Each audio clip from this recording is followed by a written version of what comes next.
Assalamualaikum warahmatullahi wabarakatuh, Ibu. Waalaikumsalam warahmatullahi wabarakatuh. Ya, mohon izin Ibu, saya mengganggu waktu Ibu sebentar.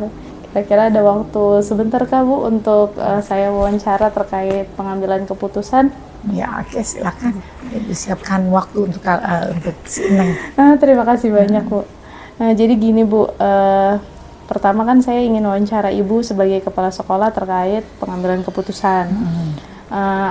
Banyak kasus-kasus yang terjadi di sekolah ya Bu ya.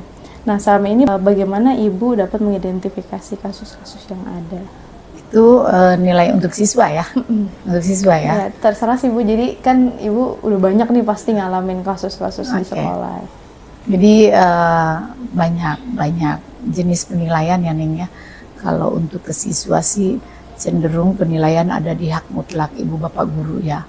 Tapi paling tidak kalau kepala sekolah hanya meminta kepada ibu bapak untuk memberikan nilai itu ya, khusus untuk siswa, untuk memberi nilai itu agar saling berkomunikasi dengan guru-guru yang sebelumnya. Itu jangan sampai anak-anak yang memang pintar gitu ya, karena beberapa hal bisa jadi kan dia tidak stabil gitu ya. Mungkin lagi ada permasalahan atau lagi gimana nilainya nggak bagus, padahal anak itu memang berpotensi. Jadi ibu mengharapkan ke teman-teman guru gitu ya untuk saling berkomunikasi. Jadi paham nih siswa mana nih yang memang rankingnya bagus gitu ya, jangan sampai mereka mendapatkan nilai anjlok sehingga mempengaruhi untuk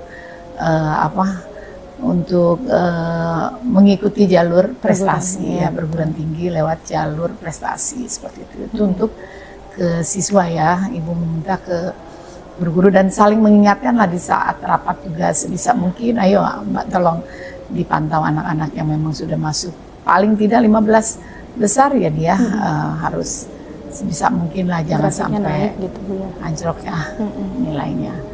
Itu salah satu untuk penilaian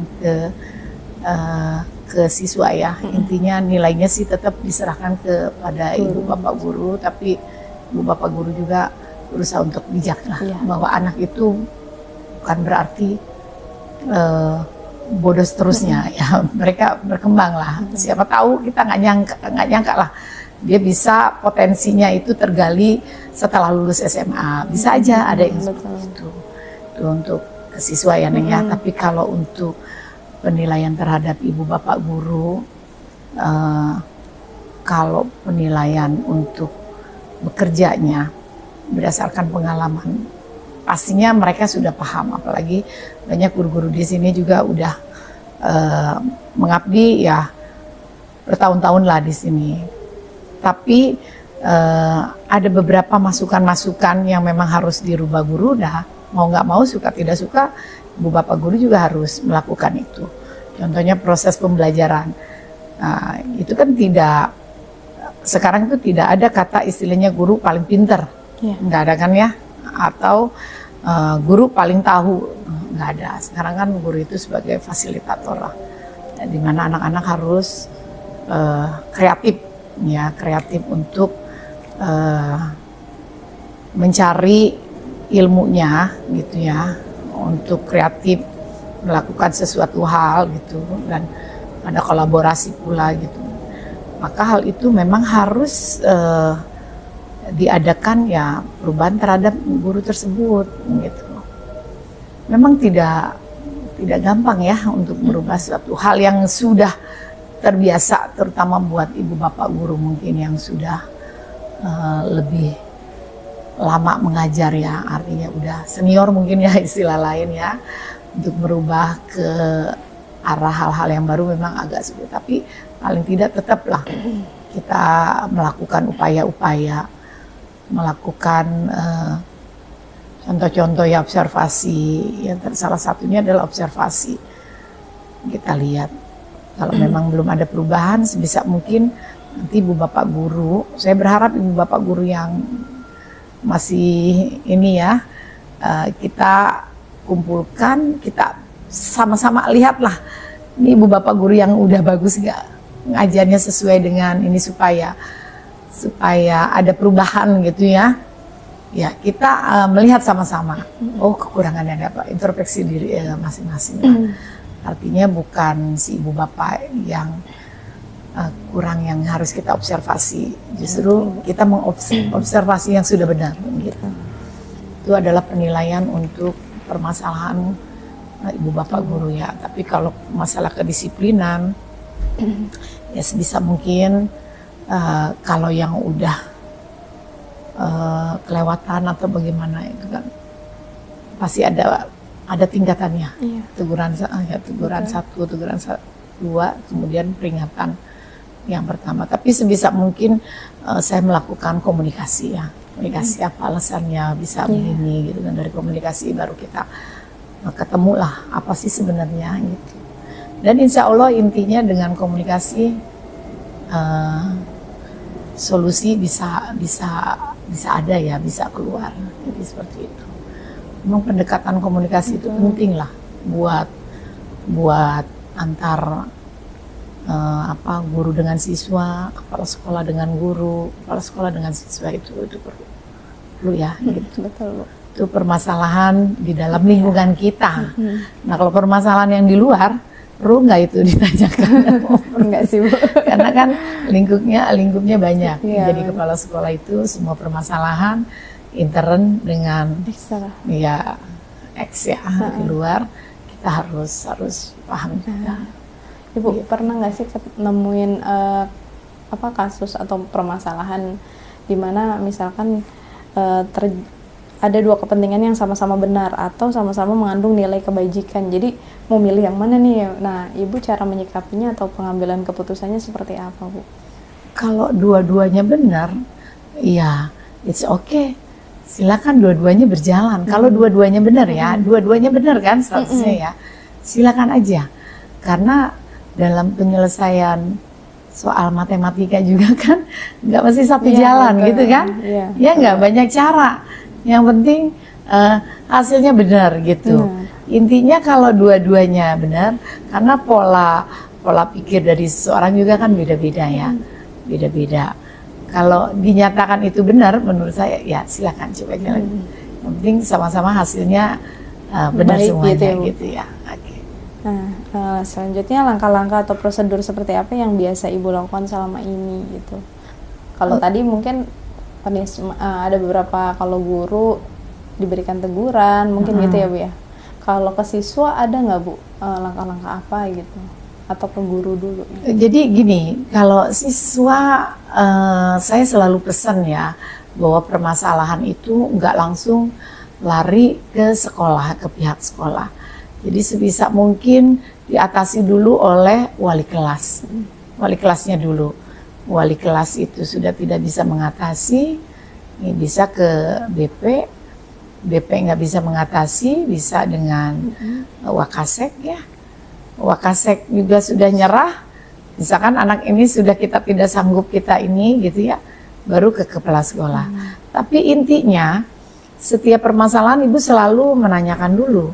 Sudah sebatas mana Ibu Bapak wali kelas dan BK melakukan pembinaan ke anak tersebut, gitu loh. Kalau kita tidak melakukan pembinaan, itu juga salah kita. Betul. Gitu. Tapi kalau sudah melakukan pembinaan yang luar biasa ya, kadang saya juga kan selalu bertanya, tapi kalau udah dibina, udah diiniin, wali kelas juga udah datang, BK-nya udah datang, bahkan Wakasek kesiswaannya udah melakukan pembinaan juga, sampai orang tuanya bilang, saya udah nggak sanggup nih ngurusin anak ini, orang tuanya aja nggak sanggup, apalagi sekolah ya udah melakukan. Nah, baru kita ambil keputusan yang mungkin kita harus menyerahkan pada orang tuanya lagi. Oh, kami mengembalikan Ratri Bapak ini gitu, dalam kondisi ya kami sudah berusaha ya untuk melakukan pembinaan, tapi ternyata tidak ada perubahan. Nah, itu adalah alternatif terakhir. Tapi selebihnya ya saya berharap ya melakukan pembinaan. Tapi pernah ada yang sampai ke Ibu gitu? Ada. Oh. Ada Neng ya, ada beberapa kasus ya, tapi rata-rata yang atau siswa ya. Kalau Siswa dengan guru juga ada sampai ke sampai ke ibu. Jadi gini, kalau ke siswa mungkin batasnya udah pelanggarannya yang udah luar biasa ya. Kan ada pelanggaran keras gitu, kayak narkoba Berat, gitu ya. Ya perbuatan asusila dan lain sebagainya. Ya mungkin itu butuh pertimbangan dari kepala sekolah. Tapi kalau hanya sebatas-batas masih nakal, masih bisa ya Bolos, ditanganin ya, bolos gitu ya, kayak gitu itu masih silakan aja di level maksudnya wali kelas sedang, dengan BK gitu. Sementara untuk guru memang sebenarnya teguran untuk guru itu harus kepala sekolah. Tapi teguran seperti apa dulu? Nah, kalau masih bisa dibatasi atau dihadapi oleh manajemen gitu ya, wakil kepala sekolah, boleh silakan gitu ya, lakukan pembinaan dulu. Gitu. Jadi nggak semuanya harus kepala sekolah. Gitu ya. Jadi kalau yang ringan-ringan gitu kayak Bu ini si A kayaknya kok udah berapa kali nggak upacara misalkan ya kayak gitu ya, itu pembinaan aja langsung. Atau ada perselisihan namanya temen ya suka ada kelas kayak gitu ya. Ada intinya teman-teman pasti ngasih laporan, tapi intinya saya itu teman ibu bapak coba diselesaikan dulu gitu ya, kecuali kalau udah kelihatan berat atau baru ini baru ke ibu. Yang jelas sih intinya ya dilihat per kasus ya gitu nih. Tapi berarti dengan teguran itu sebenarnya itu udah yang paling efektif ya Bu? Atau ada lagi? Jadi intinya bukan teguran dulu nih, ajak bicara dulu, komunikasi dulu. Kita belum bisa memberikan teguran, apalagi belum ada kita pernah komunikasi kenapa sih Bu telat, gitu. Apa yang jadi hambatannya, apa karena rumahnya jauh, apa karena anak atau apalah, yang penting kita ngasih solusi ya, ngasih gambaran juga bahwa apa yang dia alamin itu dulu juga ibu kepala sekolah ngalamin gitu loh maksudnya. Nah, kalau misalkan rumahnya jauh ya harus lebih pagi lagi gitu kan. Kalau anaknya sakit bukannya berarti tidak boleh, boleh aja, cuma mungkin toleransi hanya 1 hari gitu. Kalau lebih itu udah bukan lagi dari kepala sekolah gitu. Terus kalau nggak masuk ini kenapa gitu ya.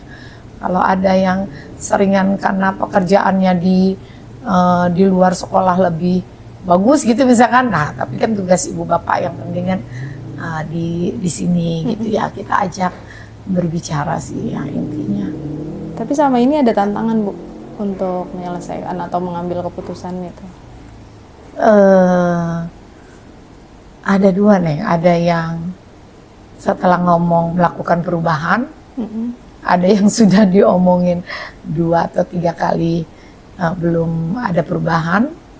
Biasanya langsung kita kasih ini aja, apa teguran dulu ya, teguran tertulis lah. Artinya bukti fisik bahwa kepala sekolah pernah melakukan melakukan pembinaan. Jadi sama kasusnya, si anak si ibu bapak wali kelas dan BK harus melakukan pembinaan ke siswa, kepala sekolah juga harus ada bukti fisiknya. Kan bukti fisiknya juga ibu tanya tuh ke guru ini, mana buktinya ibu sudah manggil anak. Jadi intinya yaitu setiap kita menerima laporan atau apapun, jangan langsung kebakar gitu ya, langsung percaya atau apa. Cukup kita tak tenang lah, belajar tenangnya, karena segala keputusan apapun yang diambil sama kepala sekolah kan menjadi penilaian yang buat satuan pendidikan sebenarnya. Jadi seperti itu Neng, kita harus bisa menunjukkan perbedaan sikap. Nah, perbedaan sikap kita ya harus lebih tenang, harus berada di tengah-tengah, harus mencatat setiap apa yang ingin, jangan langsung tersudut. Itu aja sih. Iya. Baik, Ibu. Terima kasih Ibu atas waktu dan kesempatannya. Jadi setelah tadi ngobrol sama Ibu, jadi pengalaman saya nih tentang pengambilan keputusan, oh banyak cerita yang harusnya saya pelajari gitu Bu. Iya. Assalamualaikum Ibu. Assalamualaikum warahmatullahi wabarakatuh. Mohon maaf ya Bu, sebenarnya Fitri ini ngeganggu Ibu. Enggak sih, karena tadi bolak-balik kebetulan ada tamu, ya. Jadi baru bisa sekarang Nggak namanya. apa-apa Bu. Iya. Gimana? Jadi gini Bu, sebelumnya Fitri kesini ini ingin wawancara Ibu terkait pengambilan keputusan. Kan di sekolah, khususnya di SMA 3 ini pasti banyak kasus-kasus yang terjadi gitu. Nah, bagaimana Ibu mengidentifikasi kasus-kasus atau permasalahan yang ada di sekolah ini? Kalau kasus yang terjadi itu tidak selalu serta-merta saya bisa temui secara langsung atau saya menyaksikan secara langsung ya. Biasanya beberapa kasus, apalagi memang kasus yang itu misalkan mengenai keterlibatan siswa atau terutama tentang siswa, itu biasanya saya mendapatkan informasi itu dari wali kelas ataupun dari wakasek kesiswaan khususnya. Dan di sini kan di SMA 3 kami ada tim anti bullying, lantas ada tim PPPS dan sebagainya. Nah, itu mereka yang memberikan informasi secara berkala tentang peristiwa-peristiwa atau hal-hal yang terjadi di SMA Negeri 3 Kabupaten Tangerang, entah itu antara siswa di sekolah kami dengan siswa di sekolah kami, atau bahkan siswa di SMA 3 dengan siswa di luar SMA 3. Jadi informasi itu masuk kepada saya dari berbagai sumber.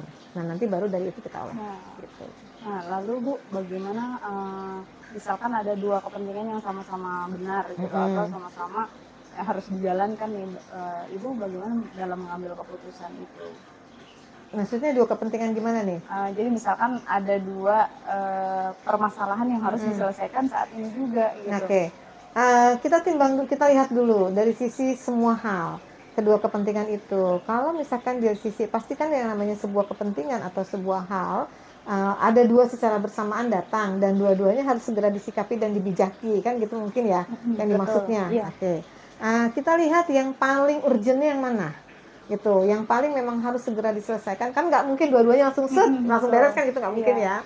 Kita lihat dulu yang paling penting, yang paling utama harus segera diselesaikan saat itu juga, itu yang mana gitu. Dan tentunya yang namanya menyelesaikan permasalahan-permasalahan, apalagi ini ada dua permasalahan yang memang harus segera diselesaikan bersama, saya melibatkan tim saya, tim manajemen gitu. Hanya paling saya kasih arahan ini, bagaimana clue-nya, bagaimana pemecahannya. Tim saya, entah itu kalau misalkan terkait mengenai siswa atau mengenai orang tua yang tentang pembelajaran, tentunya ke kurikulum. Kalau misalkan tentang siswa, tentunya ke kesiswaan dan sebagainya. Kalau misalkan dari pihak eksternal yang masuk ke sini, tentunya ke humas, kan gitu. Semua kan udah ada jobnya masing-masing ya. Tinggal nanti dari itu, ketika saya menyelesaikan satu permasalahan yang memang harus segera diselesaikan, yang tadi saya disposisikan kepada tim saya, selesai dari itu nanti mereka memberikan laporan kepada saya bagaimana tindak lanjut yang sudah dilakukan. Tapi kalau misalkan ada progres selanjutnya yang harus kami lakukan, nanti kita musyawarahkan bersama. Gitu. Lalu Bu, hal-hal apa saja yang selama ini Ibu anggap efektif dalam sebuah pengambilan keputusan itu? Dikaji dulu, kajian dulu. Nah, kalau dulu kan macam-macam ya, ada analisis kajian untuk mengambil sebuah keputusan dari sebuah permasalahan yang timbul. Banyak analisa yang bisa kita lakukan, dan tentunya tidak mengambil keputusan itu berdasarkan dari keputusan saya secara pribadi. Karena kan yang kalau kepala sekolah lingkupnya mungkin kalau dengan pihak anak-anak kan itu lebih sempit dibandingkan dengan guru-guru atau dengan wakasek, kan kalau mereka yang terjun langsung. Jadi minta masukan dari mereka, kasusnya seperti ini, menurut mereka bagaimana anaknya, lantas interaksi di kelasnya seperti apa. Kalau saya kan hanya sepintas, gitu, baru nanti kita ambil kesimpulan di sana. Tapi selama ini Ibu pernah nemuin tantangan atau hambatannya Bu? Mengenai pengambilan keputusan. Ini harusnya saya ngambil keputusan ini, tapi ternyata tantangannya banyak sekali ya. Pasti ya, yang namanya sebuah kebijakan atau sebuah keputusan itu kan tidak mungkin bisa menyenangkan dan memuaskan semua orang ya. Hanya kan kita ambil resiko itu saya berpikirnya gini, saya mengambil keputusan itu saat ini atau nanti, toh akan menghadapi tantangan juga. Saat ini saya mengambil keputusan itu, saat ini pun saya akan menghadapi tantangan. Nanti saya mengambil keputusan itu, saya tunda maksudnya nih ya, nanti pun saya akan mendapatkan tantangan. Jadi untuk apa saya tunda? Ya sudah diambil aja sekarang dengan segala resiko, tapi tentunya sebelum diambil sudah berdasarkan pertimbangan berbagai macam hal dari sudut legalitas, lantas dari sudut hal-hal yang lain, kemanusiaan dan lainnya, baru diambil sebuah kebijakan. Kalau masalah ada pro dan kontra itu biasa pasti, yang ini sebuah kebijakan. Kalau misalkan di sini ketika memang kan kalau kasus-kasus itu tadi seperti yang Ibu bilang itu ke tim dulu biasanya, nanti kan ada laporan ke Ibu. Itu Ibu punya jadwal khusus atau langsung nyelesain masalah ini secara sekarang juga, atau nanti ya jadwalnya sekian-sekiannya gitu ada? Dilihat porsi masalahnya. Gitu. Kalau memang permasalahan itu harus segera hari ini diselesaikan, ya hari ini kita selesaikan. Tapi kalau misalkan permasalahan itu memang bisa kita kaji dulu bagaimana penyelesaiannya, hari ini dirembukan dengan tim. Kalau misalkan dengan pihak eksternal ya permasalahan itu, besok baru panggilan pihak eksternalnya, tapi tentunya sudah ada koordinasi dari tim di sekolah dulu seperti apa yang harus kita sikapi ketika memang berhadapan dengan pihak eksternal gitu. Jadi nggak hari ini nih Bu ada, misal ya saya kasih contoh gitu, Bu ini hari ini ada orang tua A B C D, si A dengan orang tua si B A B C D. Nah saya gali dulu nih permasalahannya dari dua sisi apa, dari yang ini si A ini bagaimana, si B ini bagaimana gitu ya. Nanti setelah digali, cari informasi, oh ya sudah, besok baru kita panggil orang tua si A. Nanti Ibu A temuin dulu orang tua A, Ibu B temuin dulu orang tua B. Jadi tidak disatukan dulu nih, kita cari pendapatnya dulu dari dua orang ini gitu ya, dari dua pihak eksternal ini. Nanti ketika masing-masing sudah mendapatkan informasi, pasti dong yang namanya sebuah permasalahan biasanya kan akan merujuk pada pembenaran dari diri masing-masing kan gitu. Tapi kan kita harus menggali itu dulu gitu. Nanti kalau sudah ketemu, baru nanti kita selesaikan. Apalagi kalau misalkan di sini kan BK-nya itu kan aktif ya, gitu. Kita tanya ke BK bagaimana hal-hal itu, gitu. Itu kalau yang terkait mengenai bagaimana interaksi anak-anak kami di SMA 3. Lalu Bu, kan tadi kalau misalkan seseorang yang membantu Ibu berarti dari tim dan Bapak Ibu guru juga ya Bu ya. Ada nggak Bu faktor lain yang membantu Ibu dalam pengambilan keputusan?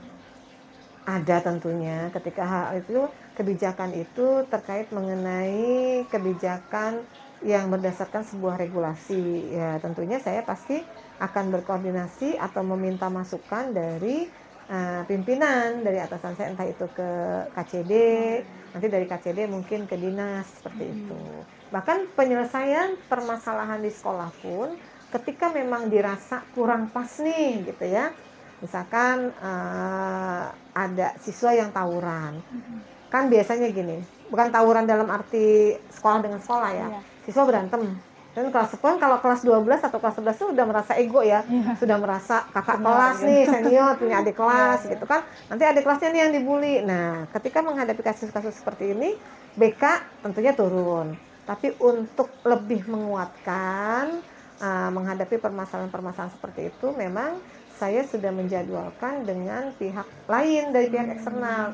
Dalam ini dengan pihak kepolisian, bukan mendaftarkan siswa ini, tapi mereka memberikan penyuluhan di sekolah, bagaimana efeknya. Kan biasanya kalau mendapatkan sebuah informasi dari orang yang memang di bidangnya itu akan lebih ngena gitu. Kalau dengan Bapak Ibu guru kan memang udah setiap hari kan gitu ya, udah ngasih pelajaran, terus ngasih pencerahan tentang efek bullying itu gimana, efek yang namanya membuli teman itu gimana.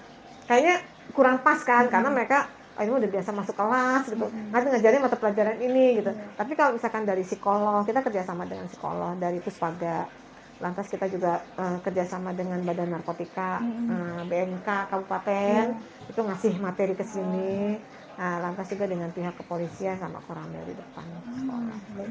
Jadi semua ya supaya langsung dengan pihak yang memang di bidangnya, kayak BNK kan, BNK itu kan kalau di wilayah Curug, Cikupa, Kelapa II itu untuk narkoba itu zona merah. Maksudnya kategori zona merah. Saya dapat informasi seperti itu. Nah, untuk menanggulangi hal seperti itu, saya kerjasama dengan BNK Kabupaten.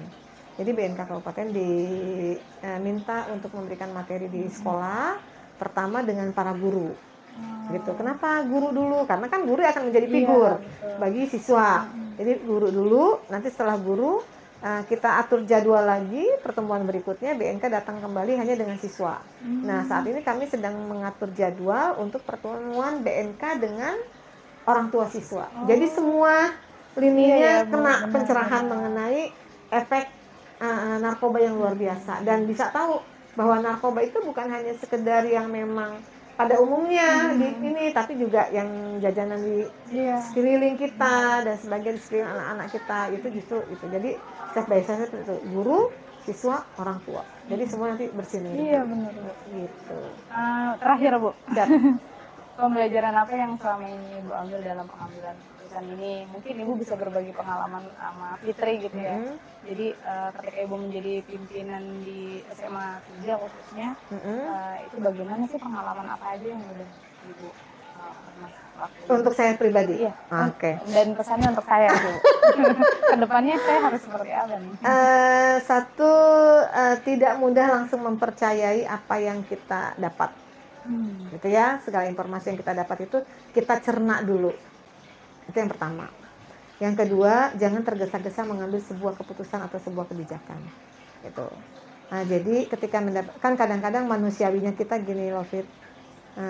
Ketika kita dapat satu informasi, pengennya marah. Ya, dari kondisi marah itu kita ngambil sebuah kebijakan atau sebuah keputusan, itu jangan. Nggak bisa. Kalau pimpinan nggak bisa ngambil seperti itu. Jadi kita cerna dulu permasalahannya apa. Kenapa bisa terjadi seperti itu gitu, apakah kurang diberikan penjelasan atau apa gitu.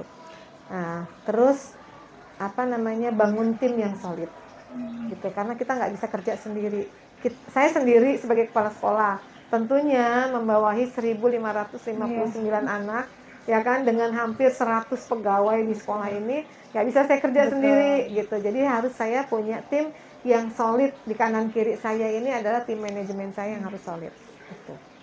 Itu sih, dan kerjasama dengan lingkungan itu tidak bisa dihindari. Karena kalau yang namanya kita kan datang ke satu wilayah, kalau yang namanya kita datang itu kan kula nuwun permisi gitu ya. Kalau dengan wilayahnya kita tidak akur, tidak terjalin chemistry yang baik, tentunya menjalani sesuatunya di sini pun tidak akan nyaman. Jadi saya berusaha menjalin kerjasama dengan lingkungan, dengan desa, dengan kepolisian, dengan Koramil, itu dengan tokoh-tokoh di wilayah Curug, itu dijalin kerjasama. Kalau misalkan ada kegiatan-kegiatan diundang, seperti itu sih. Baik Ibu, terima kasih banyak atas waktu dan kesempatannya. Sama-sama. Fitri banyak belajar dan cerita dari Ibu nih menarik sebenarnya. Jadi Saya sama aja itu, mas punya sekolah waktu. juga mungkin gitu. Beda-beda sih Bu. Kemarin Bu Didik juga menyampaikan pesan yang luar biasa gitu. Jadi ketika ngobrol sama pimpinan itu saya ngerasa wah, saya banyak belajar nih. Oh, ternyata harusnya begini gitu. Ya, kan proses ya, begitu ya. Semua juga proses, sama saya juga proses. Saya juga dulu waktu masih jadi guru juga sama, emosional. Dengar ini, kayaknya pengen langsung eksekusi kan gitu ya. Tapi saya juga banyak belajar dari sharing dengan teman-teman yang lain gitu. Kita posisinya saat ini bukan sebagai guru lagi. Kita posisinya saat ini adalah sebagai leader.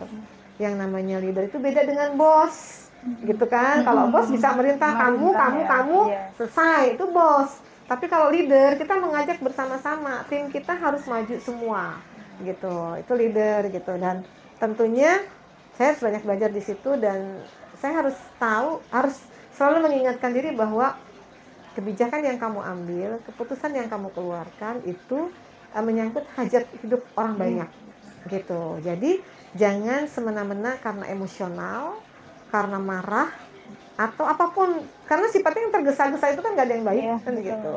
Dikaji dulu, ditimbang-timbang dulu, minta saran pada yang lebih berpengalaman, baru kita ambil sebuah keputusan. Ketika diambil ada pro dan kontra, pun harus sabar. Ketika sudah diambil nih sebuah kebijakannya, ada pro dan kontra. Itu saya pertama kali masuk ke SMA 3 itu luar biasa nih. Pak Wahyu pasti tahu. itu luar biasa banget. Sampai gini, sedikit pengalaman. saya masuk ke SMA 3 itu baru kepala sekolah dari sekian banyak kepala sekolah kan di depan ya, baru satu-satunya perempuan. Oh ini ya Bu? Baru saya di sini. Oh, ada lebih dari 10 kan, sampai 20 kepala sekolah sih kan dari tahun saya masih SD ini sudah itu ya kan gitu. Baru satu-satunya perempuan, baru satu-satunya yang paling muda gitu kan, gitu. Sementara di sini tuh sudah banyak sepuh, namanya sekolah tua. Jadi kan sudah banyak yang sepuh. Dan satu hal, orang sudah sepuh itu tidak semuanya bisa diajak berlari. Ya kan? Ditinggalin pun nggak mau.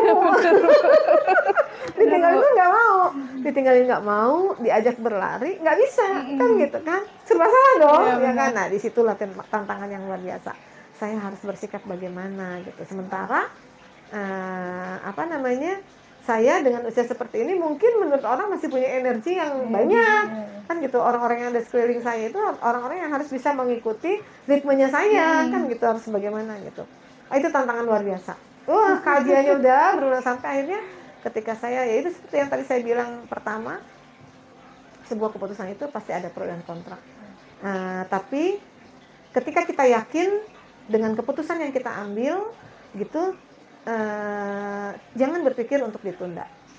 Jangan berpikir untuk takut, kalau saya mengambil keputusan ini nanti gimana ya ke sayanya gitu.